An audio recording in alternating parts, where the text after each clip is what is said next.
Every playoff team has the ultimate goal of winning the Super Bowl, but how do you stop yourself from really falling into the Super Bowl or bust mentality and maintaining that 1 week at a time structure that you guys try to put in place here? Yeah, I mean, I think we're just taking it. You got to put one foot in front of the other. It's a team that came in here last year and they beat us. We know that. We understand that. It's a very good team. They're well coached. Their defensive line is one of the best in the league. They got a couple guys outside that can absolutely go. Obviously, look at Surtain, one of the best corners in the game. We're going to have our hands full. So, again, we're just trying to put one foot in front of the other, take it day by day and have a good week of practice, and then try to go out there and execute on Sunday. Josh, Joe has been getting some looks here, interview requests, I guess. You've been through this before, but what's he meant to you this season? Nothing. He hasn't done anything for us. Team should stay away from him. He's been fantastic. Coming into a situation last year it's not easy to switch play callers mid-year, and he came in and, from that day on, if you look at our splits, our success that we've had as a team, it's noticeable. So he's one of the most positive guys in the building. He's always got juice and energy for the guys. I think that's something that we love and appreciate about him, and he's as real as they come.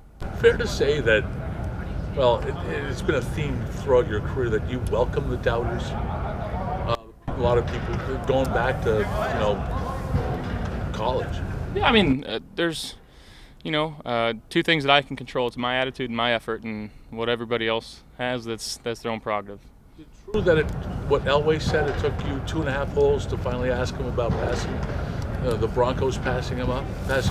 Yeah, whether it was 2 holes or two shots on the driving range, it was. I brought it up pretty quickly, but no, it's.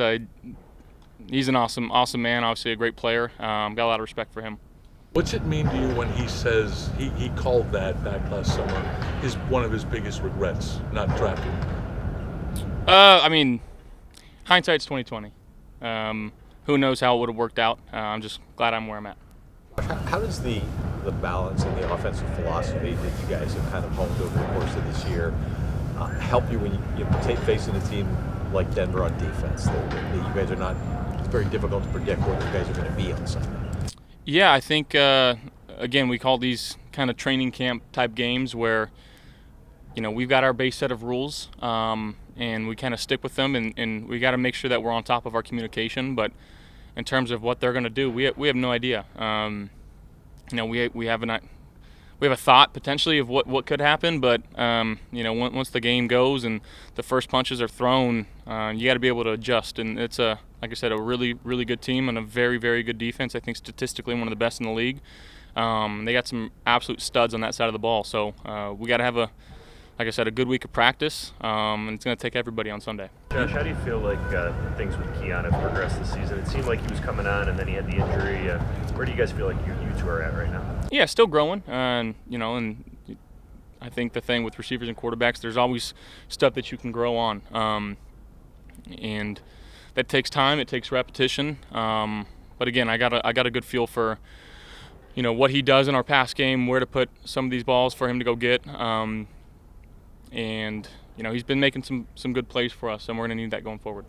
How do you get that ultimate postseason success without changing what you've done in the regular season so far? Yeah, again, it's just we continue with the preparation that we've had all year. I think it's a quote that my college coach had. It was, you dance with who brung you. We're not going to try to change anything. Don't have to do more or less. Just trying to continue and do what we're doing, and make sure that we're, like I said, executing at a high level.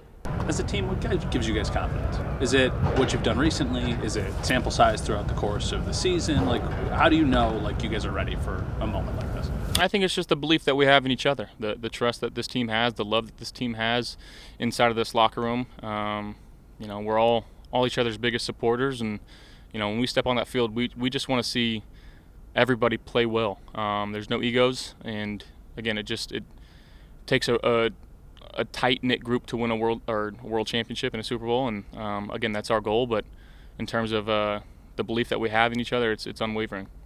It's your 11th playoff game, and lots of guys in the locker room have played a lot. What does that do for you, and does it give you any calmness at all in a tight playoff games tend to be close games? Yeah.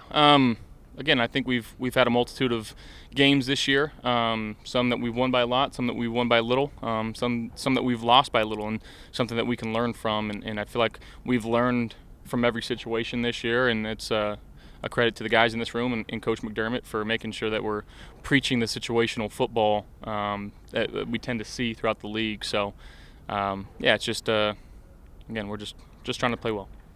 Josh, how do you balance, like, this team has stayed so loose throughout the season, and now with the playoffs being here, how do you kind of balance keeping this team's identity, but also the pressure that comes with the postseason? Yeah, we still want to be us. That's something that Coach McDermott preaches, is be you with us.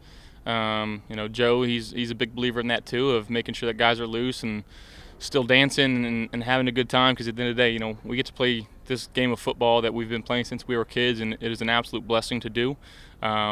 And I think once you tighten up and tense up and stop having fun with it, that's when you get into some problems. So we're gonna enjoy this process. On a note of having fun, do you have a favorite dad joke from Sean this year?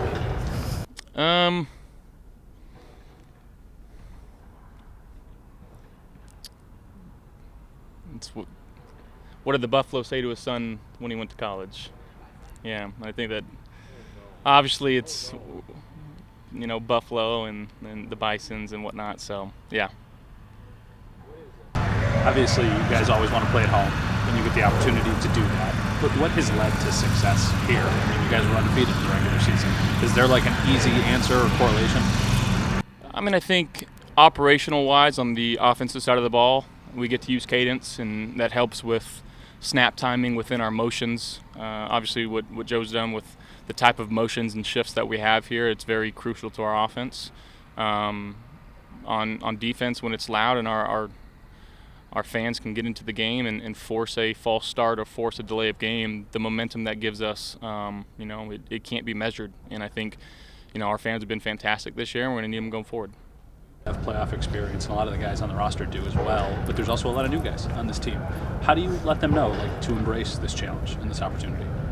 Yeah, I mean, I think Joe kind of hit it on the nail today of we've got guys that have played 7, 8 years, 9 years in this league that haven't seen the playoffs yet. And then we've got a coach on staff who went to the Super Bowl, I think, in 2006 and didn't get back to the playoffs till, I think he said 16 or 17. So I think that was just kind of a tone of there's if there's 14 teams in the playoffs, what is that? 18 teams at home right now, good math. 18 teams at home that aren't playing this week, and that's something that we need to, we can't take for granted. And it's something it's hard to do in this league at a consistent level. So yeah, we need to enjoy this process, and again, we're just trying to go out there and play loose and play our best football. The Broncos defense is, how much does it help build confidence going into the playoffs, knowing that you have so many options on offense based on how you guys have scored this year? How much does that build confidence? It builds a lot of confidence. To go out there and know that our guys have the ability to run certain plays and certain concepts and stuff that we've been good at. But again, I think it comes down to playing our best this Sunday, and nothing that we've done in the past matters. It's all about who executes better and who scores one more point. Josh, talking to the offensive line, a lot of them have said the difference this year protecting you and creating holes for the running backs have been just the communication between each other. Why are you proud of that communication that you've seen between them, that they've kind of took upon themselves? Oh, I'm so proud. I mean, to hear some of the things that they talk about right before the ball snapped, it's very impressive. We've got 5 guys that are extremely smart, that are talented, obviously, and you don't have that type of success without a good O-line. And they've been one of the best in the business this year, and I think they're the best. And I love those guys.